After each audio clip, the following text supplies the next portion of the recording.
Mesdames et messieurs, bonjour et bienvenue sur notre chaîne YouTube. L'information en Afrique et dans le monde en continu. Ici, nous n'avons qu'un seul objectif, c'est de vous informer autant que possible sur l'actualité, la politique, l'économie et bien d'autres. Alors si vous êtes nouveau, abonnez-vous et activez aussi la cloche de notification pour ne rien manquer des informations à venir. Cela étant fait, on commence. Le nouveau coup d'État au Burkina Faso montre, après ceux du Mali et de la Guinée, qu'un renversement de pouvoir dans les États du Sahel, confronté à l'insécurité et à la mauvaise gouvernance, ne tient qu'à un fil. Faut-il craindre un effet domino? Les indicateurs ne trompent presque jamais, mouvement de protestation civile contre le pouvoir la veille à Bobo-Dioulasso, multiplication des rumeurs sur les réseaux sociaux, interruption du signal de la télévision nationale. Le vendredi 30 septembre, le Burkina Faso a connu un nouveau coup d'État. Son deuxième en moins de 9 mois. Le lieutenant-colonel Paul-Henri Sandaogo Damiba, accusé d'avoir légué au second plan la dégradation de la situation sécuritaire de son pays, au profit d'aventures politiques malheureuses, a été démis de ses fonctions de président de la transition du Burkina par des militaires du mouvement patriotique pour la sauvegarde et la restauration, MPSR, avec à leur tête le capitaine Ibrahim Traoré. Ceux-là même qui, 8 mois auparavant, l'avaient aidé à chasser du pouvoir le président démocratiquement élu du pays, Roch Marc Christian Kaboré.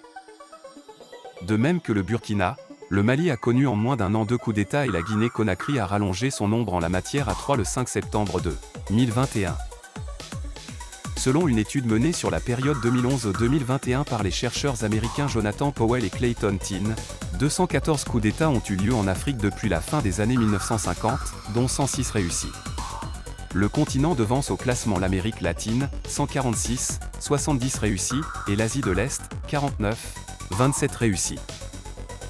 L'Université de Kentucky et l'Université centrale de Floride, États-Unis, ont dénombré entre 1960 et 1999 un peu plus de 158 projets de coups d'État en Afrique.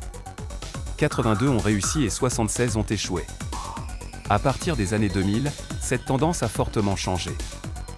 D'abord parce que le nombre de tentatives a diminué et ensuite parce que les coups d'État avaient plus tendance à échouer qu'à réussir, explique le doctorant Oumar Sidibé, professeur assistant en relations internationales à l'Université Rude de Russie. En effet, les calculs des universités américaines font état de 41 tentatives de coups d'État militaires en Afrique depuis le début de ce siècle. 24 ont échoué contre 17 réussis, auxquels s'ajoute celui intervenu tout récemment au Burkina Faso. Le pays des hommes intègre enregistre d'ailleurs le plus grand nombre de tentatives réussies, avec 7 pour un seul échec. Persistance. 64 ans après le premier coup d'État africain, Soudan, 1958, le phénomène persiste toujours sur le continent. Les raisons?